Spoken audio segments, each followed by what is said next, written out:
is a privilege to introduce Swami Parthasarathy in a dedicated life of service over the last 50 years.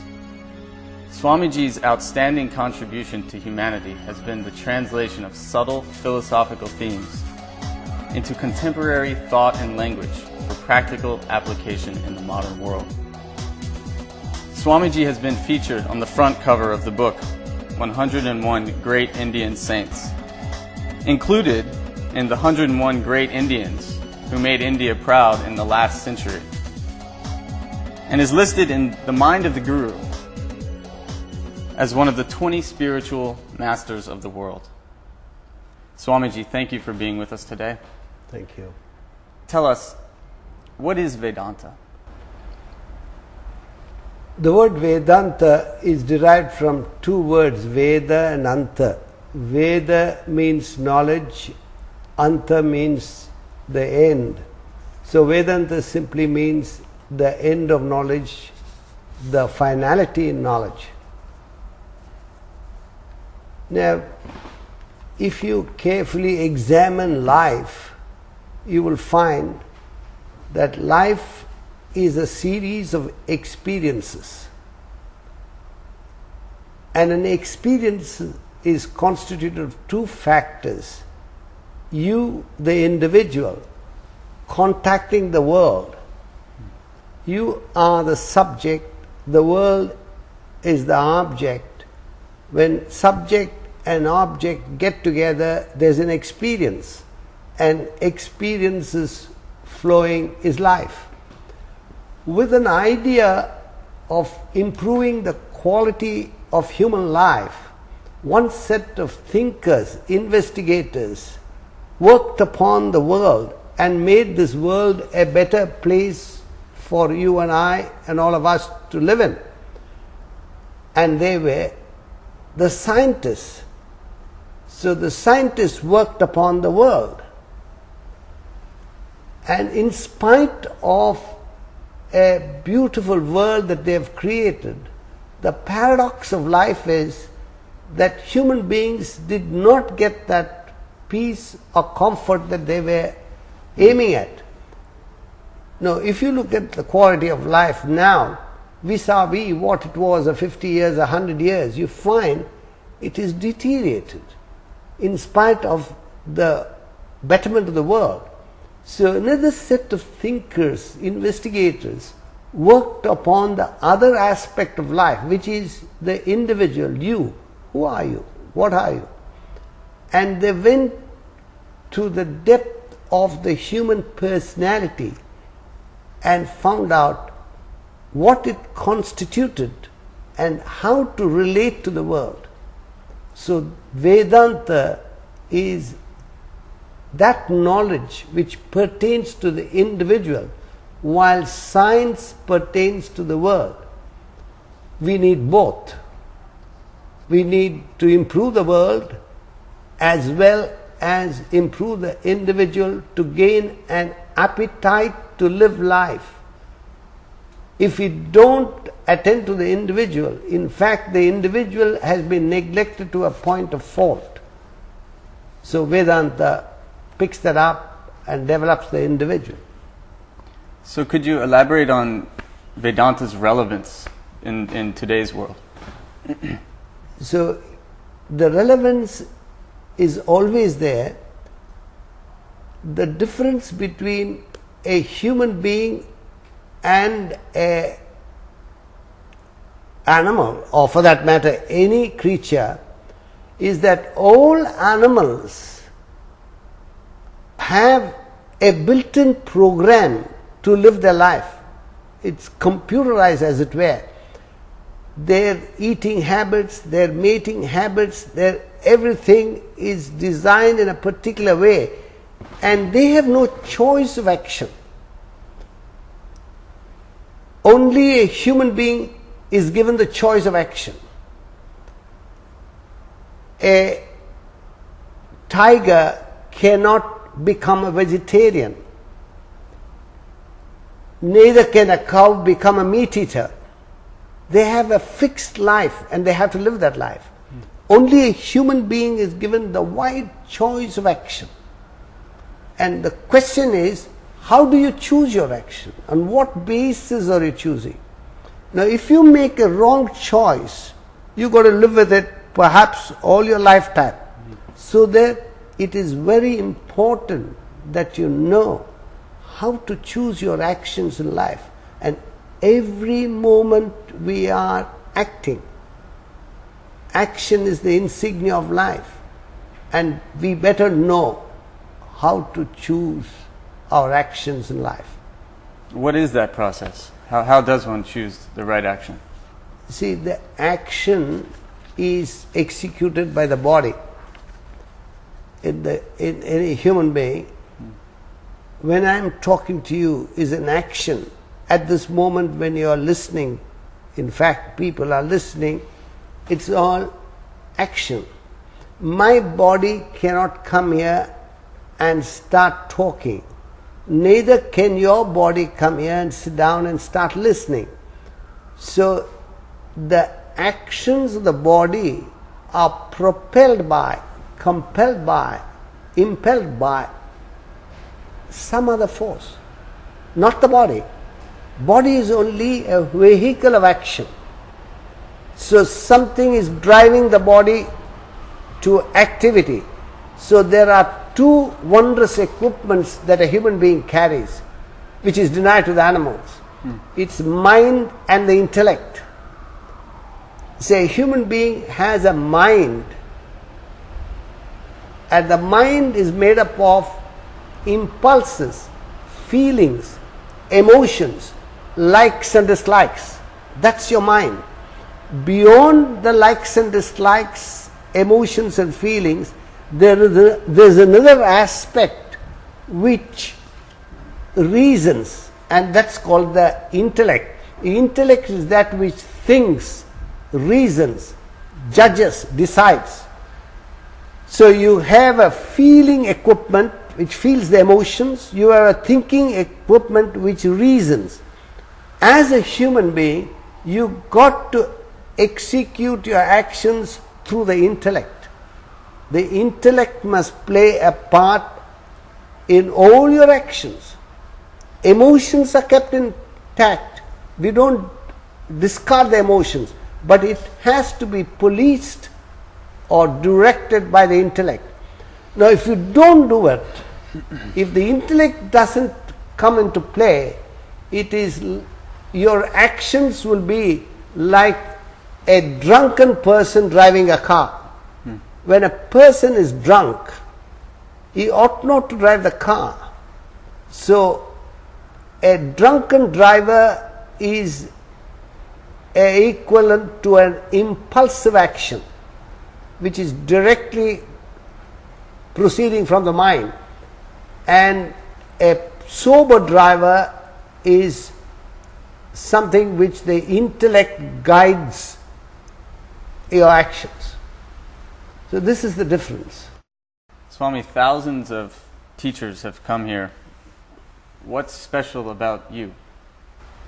See, what is happening to the thousands that come here or anywhere, they are very liberal giving solutions.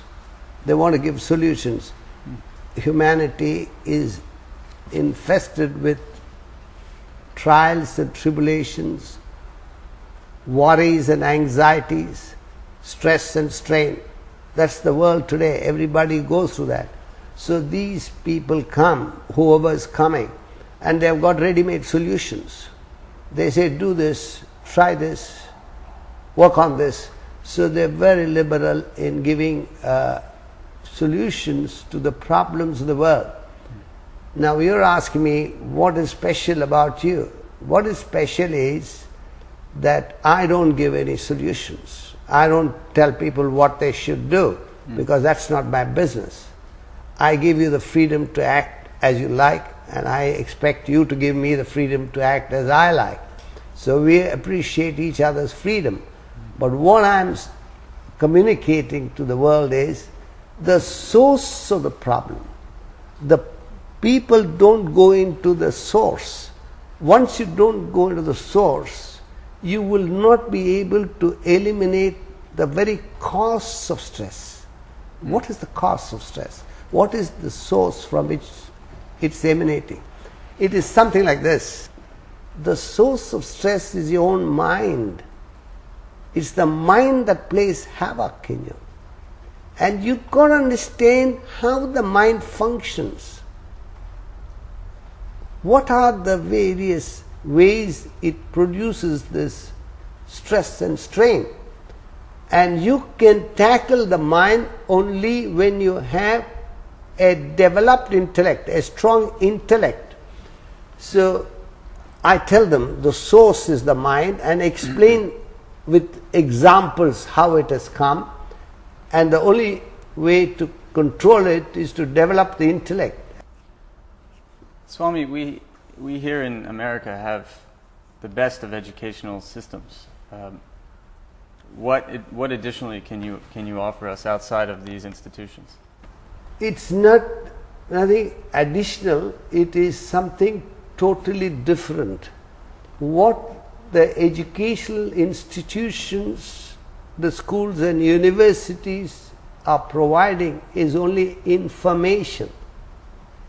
Not only in the United States, throughout the world, the whole education system has gone wrong. They are only providing information, knowledge. So when you go to a university, you could gain the knowledge of medicine, you could gain the knowledge of engineering, of law, of accounts. This is just information, because people are information hunters. They go and get that knowledge. So it makes you knowledgeable on one or more subjects. And when you gain that knowledge, you are making a living out of it. This is what the animals are doing. They have a built-in expertise, and they are able to make a living, because the leopard knows how to hunt. The eagle knows how to catch its prey. So they have the expertise and they are making a living. So you are gaining it from the universities and just making a living. That's what everybody does. But the human life is not just to live and die. He has to contribute something to the world. Only a human being can do that, for which you need an intellect. What the universities which you are claiming are providing is intelligence. I want you to clearly understand the difference between what is known as intelligence compared to an intellect. Intelligence you get from an external source. Intellect has to be developed by yourself, by oneself. No teacher, no textbook will help you by merely reading. But what I have done is, in this textbook, I have provided the material for you to think for yourself, to develop yourself. So you've got to develop the intellect to be able even to use the intelligence that you have acquired from the universities. For example, you could get the knowledge of medicine, but that doesn't make you a perfect physician or a surgeon. There are few people among the doctors who are able to diagnose the disease. Is brilliant. How is it? Because he has got the intellect developed. Anybody who has the intellect developed will be able to use the intelligence in that particular field. Every engineer is not able to put up the Eiffel Tower. Somebody did it. So here's a person who also went through an engineering college, but he had that extra intellect, more powerful intellect, to apply the intelligence in that particular field. So to answer your question, the educational institutions, the universities only provide you intelligence, but they don't develop the individual intellect. I can give you one other example. I know a scientist in this country. he's rated among the top scientists in the country. His wife came to me and was complaining, and the man was there with her, and she was complaining that he has absolutely no control over his temper. His blood pressure was shooting up. He had no control over his alcohol intake. His liver is practically packed up. So she was saying, look, here is such an intelligent person, why is he not able to control this? And he is admitting, yes, my wife is right, I am not able to control. So his liver is packed up, his blood pressure is shooting up, and he wants to live. Here is a person with tremendous intelligence, but intellect is practically zero. He has not developed the intellect to be able to control the mind's demands for alcohol or losing the temper for that matter. Swami, is Vedanta a religion? Vedanta is a set of principles. It's called in Sanskrit Sanatana Dharma. Sanatana means eternal. Dharma means principles. It contains eternal principles which apply to humanity. That's why when you ask me what is the relevance today, it's not today or tomorrow or for that matter yesterday. It has a relevance in all periods of time because they are eternal principles. Religion is given out by one person. Vedanta is the digest of the knowledge laid down by a galaxy of sages and saints. It's not one man's composition. Just as science is the knowledge laid down by scores, hundreds and thousands of scientists, that knowledge laid down by them is called science. Similarly, Vedanta is the knowledge laid down by a galaxy of sages and saints. But religion is produced one man, one prophet, one great soul, no doubt. They took these eternal principles, an aspect of it which applies to a particular group of people at a particular time, at a particular place. That's called religion. Isms. All isms are produced by one person, one book. Take away Christ, there is no Christianity. Take away Muhammad, there is no Islam. Take away Buddha, there is no Buddhism, etc. But you can take away every other master, Sanatana Dharma remains. Its eternal principles. And that is useful for life, everybody. It's applicable throughout the world as long as you are a human being. Okay. Could you tell us why are there so many tragedies in the world, hurricanes and tsunamis, killings, terrorism? What is the cause? No, see, the entire world and your personality, which you are also part of the world, everything is governed by cause and effect. There is no cause without effect. There is no effect without a cause. So, if you understand this, now you will be very careful in what you do, because what you sow, you reap.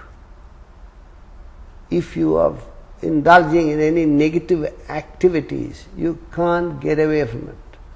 You will have to reap the consequences of it. So what is happening is people are performing actions indiscriminately and getting into trouble, not realizing the existence of this great impeccable law of nature, cause and effect. There is no cause without effect, no effect with a cause.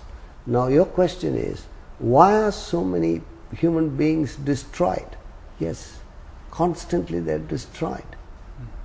But what you don't understand is, what are the human beings doing? If you go to the slaughterhouses, you find millions of innocent creatures destroyed day after day. Unrepresented fellow beings. They have no UNO, they have no institution supporting them. See, even there are two institutions, I think, the SPCA and PETA, two institutions which are supposed to be for the benefit of animals. But the interesting part is, no animal is a member of that board, only human beings. So they do what they like. So these unrepresented innocent creatures are slaughtered by the millions, and human beings are slaughtering them, and therefore they are susceptible to slaughter themselves. And that's what is happening. These hurricanes and tsunamis and terrorism, all that are destroying mankind because they are constantly destroying. Now what you must understand is, there is no taste before the tongue. There is no taste after the tongue. When the food reaches the tongue, there is no taste until it reaches it. After it leaves the tongue also there is no taste. Just for that half-inch pleasure, millions and millions of creatures are slaughtered. Think about it. So what is the solution to these, having these experiences, these woes? The solution is to start from scratch. So what is happening is, religion is meant to give this knowledge for mankind to conduct himself properly. But religion today, all religions in the world have reduced to blind faith, mere superstition, or mechanical ritual. Take away faith, superstition, ritual, there is no religion in the world.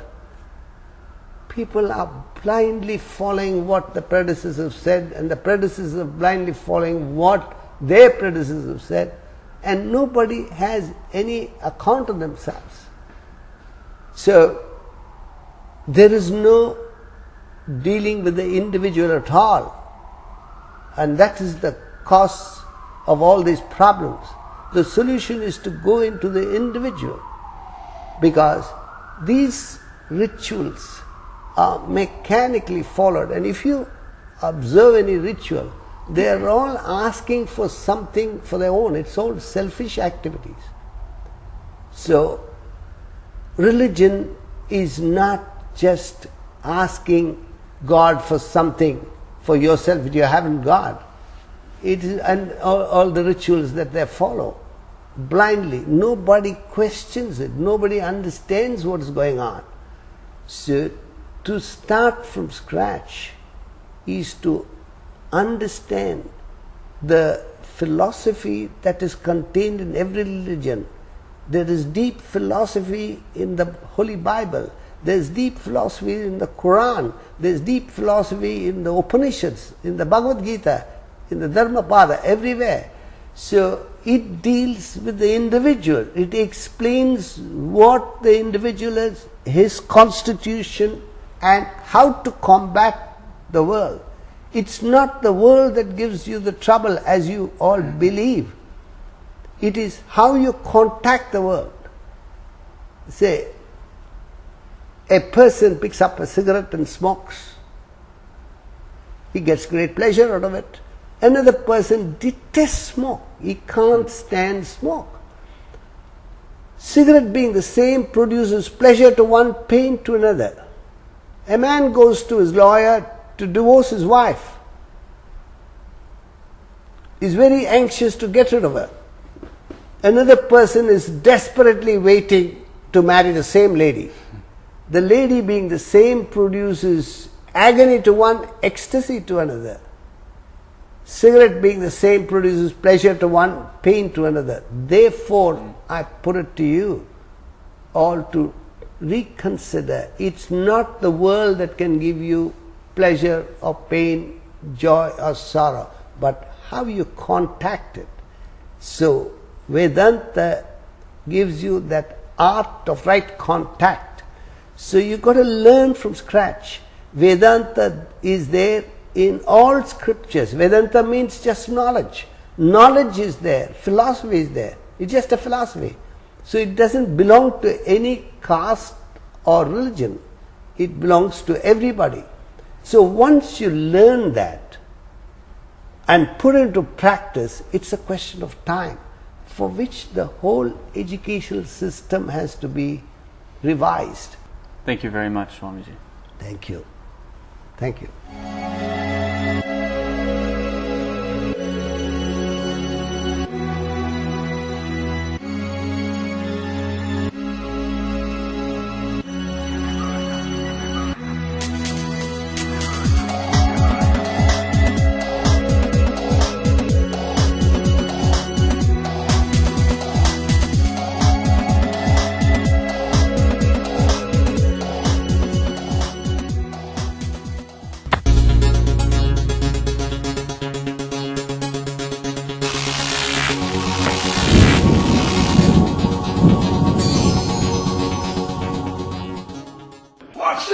You know what I mean?